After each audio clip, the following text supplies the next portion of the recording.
Por su misma naturaleza, todas las leyes puramente morales son universales y eternas en su aplicación. Son obligatorias en el cielo, en el Edén, para los judíos y para los gentiles, para los santos o los pecadores, ahora o en el más allá. Es lo que se llama leyes superiores de Dios. Por esas leyes superiores son guiados los ángeles, y aunque los patriarcas antes de Moisés no tenían una ley escrita, eran guiados por esas leyes. Y por esas leyes todos seremos juzgados. Es por ello que, sin existir la ley de Moisés, mucho tiempo antes de los tiempos de Moisés, algunos pecaron para con Dios. Los ángeles pecaron y ahora se les llama demonios, pero no pecaron por la ley de Moisés, porque esa ley aún Dios no la había comunicado. Segunda de Pedro 2:4. Porque si Dios no perdonó a los ángeles que pecaron, sino que arrojándolos al infierno, los entregó a prisiones de oscuridad para ser reservados al juicio. Adán pecó. Romanos 5:12. Por tanto, como el pecado entró en el mundo por un hombre, y por el pecado la muerte, así la muerte pasó a todos los hombres, por cuanto todos pecaron. Adán pecó y no fue precisamente por transgredir un mandamiento del decálogo de Moisés, sino por comer del fruto prohibido. Adán pecó cuando el decálogo no se había dado, porque éste no ocurrió sino hasta el tiempo de Moisés, 2500 años después de la creación. Los sodomitas pecaron, Génesis 13:13. Mas los hombres de Sodoma eran malos y pecadores contra Jehová en gran manera. Fíjese que Sodoma fue destruida porque eran malos y pecadores. Les pregunto, ¿existían los 10 mandamientos de Moisés en la época de Sodoma? Es evidente que no. No hay ningún registro histórico del decálogo sino hasta el tiempo de Moisés. Los gentiles que no tenían ley también son juzgados por ser pecadores. Romanos 2:12 al 14. Porque todos los que sin la ley han pecado, sin la ley también perecerán. Y todos los que bajo la ley han pecado, por la ley serán juzgados. Porque no son los oidores de la ley los justos ante Dios, sino los hacedores de la ley serán justificados. Porque cuando los gentiles que no tienen ley hacen por naturaleza lo que es de la ley, estos, aunque no tengan ley, son ley para sí mismos. Los gentiles pecaron aunque no tenían ley. Entonces, el pecado es algo más que una violación del decálogo. A eso se le llama la ley superior de Dios. Pero el decálogo o los 10 mandamientos de Moisés no tienen sus preceptos para ser aplicados de manera universal. Es por ello que tenían que ser cambiados porque era imperfecto. Hebreos 8:7. Porque si aquel primero hubiera sido sin defecto, ciertamente no se hubiera procurado lugar para el segundo. Eso incluye cómo fue redactada las leyes morales. El decálogo era meramente una ley nacional para los judíos y temporal en su obligación. A través de toda ella hay evidencia de que fue redactada para ajustarse solo a la nación judía en sus peculiares circunstancias. La gran ley moral de Dios permanece inmutable a través de las edades, mientras que expresiones particulares de esa ley, adaptadas a circunstancias locales, como lo era la ley judía, pueden ser cambiadas. Lo comprueba el hecho de que la muerte por lapidación era el castigo por su violación. Cuando la muerte se le infligía a un hombre, éste pagaba de esta manera la pena por la violación de esa ley, y eso era todo. Tomemos el mandamiento del sábado, abro comillas, ni tu hijo, ni tu hija, ni tu siervo, ni tu criada, ni tu bestia, ni tu extranjero que está dentro de tus puertas, cierro comillas. Eso está en Éxodo 20:10. Piense en cómo sería si este mandamiento se diera a los ángeles en el cielo. Hijos, hijas, ¿y la mujer de tu prójimo? Versículo 17. Cuando los ángeles ni se casan, ni se dan en casamiento. Otra vez, bestia, buey, asno, etc. Los ángeles en el cielo tienen bestias y trabajan con bueyes y asnos. Otro tanto sucede con los siervos y las criadas. Esto significa gente que trabaja sin paga o esclavos como los que tenían los hebreos en aquellos días. Esto lo muestra el 10º mandamiento, versículo 17. No codiciarás de tu prójimo ni su siervo, ni su criada, ni su buey, ni su asno.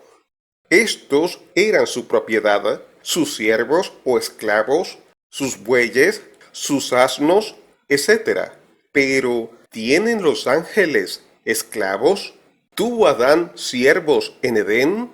¿Los tendrán los redimidos en el más allá? ¡Qué tontería aplicar esta ley a los ángeles, al Edén y al cielo!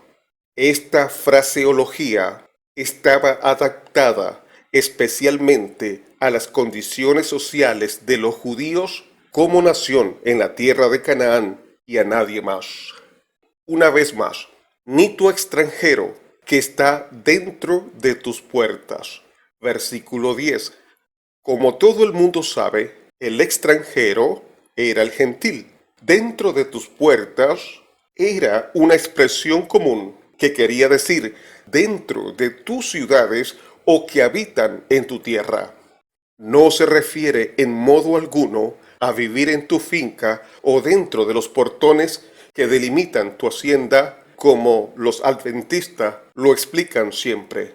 Los pueblos estaban amurallados y a ellos se entraba por grandes puertas. Es aquí donde se sentaban los jueces y se transaban todos los asuntos. De esta manera, todos los que entraban por la puerta de su ciudad, Génesis 23:10, jueces y oficiales pondrás en todas tus puertas. A esta costumbre de los judíos se refiere el mandamiento del sábado. A todos los gentiles que habitaban en sus ciudades, y entre ellos había que hacerlos guardar el sábado. Esto muestra que era una ley nacional, redactada en todas sus partes para adaptarla a la circunstancia de los judíos de ese tiempo. Este mandamiento, entonces, no se podía aplicar a nadie, sino a los judíos allí. Nuevamente, el 5.º mandamiento, la tierra que Jehová tu Dios te da, versículo 12. Claramente se refiere a Canaán, que Dios les dio. El 9.º precepto, no hablarás contra tu prójimo falso testimonio. Esto no se refiere a mentir en general, sino solo a un falso juramento contra el prójimo en un tribunal. Véase Deuteronomio 19, verso 15 al 19. Un hombre podía decir un centenar de mentiras que no fueran falso testimonio contra su prójimo. El mandamiento contra la mentira se encuentra en Levítico 19:11, que dice: ni mentiréis el uno al otro. Este es un precepto moral mucho más amplio que el 9.º mandamiento. Pero, ¿es la lapidación el castigo por la violación de la ley moral de Dios? No. Ese castigo es la muerte eterna en el juicio. Un hombre que era ahorcado en cualquier otro país por asesinato había pagado la pena por la violación, de la misma manera que el judío que era lapidado pagaba la pena por violar la ley de su país. ¿Juzgará Dios a un hombre por segunda vez en el juicio por las leyes de nuestro país, después de que este hombre ha pagado una vez su pena mediante el ahorcamiento? No, no, pero será juzgado por otra ley, una ley superior, la gran ley espiritual de Dios. Y así será con los judíos. El decálogo, escuche bien, el decálogo era meramente prohibicionista en su naturaleza. El hombre que solamente no hacía nada, que simplemente evitaba el crimen, guardaba esa ley. Pero la ley de Dios, por la cual debe vivir el cristiano, requiere que haga y haga mucho.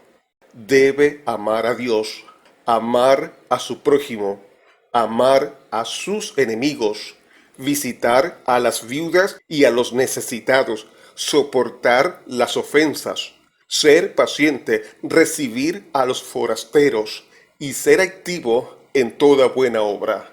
Requiere incesante actividad y la consagración de todas nuestras energías en buenas obras. Pero el decálogo no requiere nada excepto evitar el crimen abierto.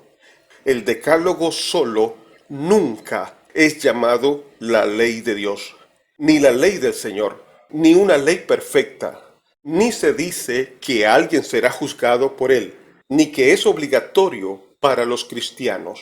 Descuidar hacer algo bueno es pecado. Santiago 4:17. Pero eso no violaría el decálogo. La incredulidad es pecado. Romanos 14:23. Pero eso no sería una transgresión del decálogo. Así, muchos son condenados porque descuidaron el deber de dar de comer al hambriento, dar de beber al sediento, dar alojamiento al forastero, vestir al desnudo o visitar a los enfermos. Mateo 25, desde el verso 41 al 43. Ninguno de los cuales deberes se menciona en el decálogo. Juan dice, toda injusticia es pecado. Primera de Juan 5:17. Hay muchas cosas malas que el decálogo no menciona en absoluto. El viejo pacto, incluyendo el decálogo, tenía defectos. El título del mensaje, toda la ley mosaica, incluyendo el decálogo, requería ser cambiada por tener defectos. ¿Y quién les habló? Su amigo Omar Duareb.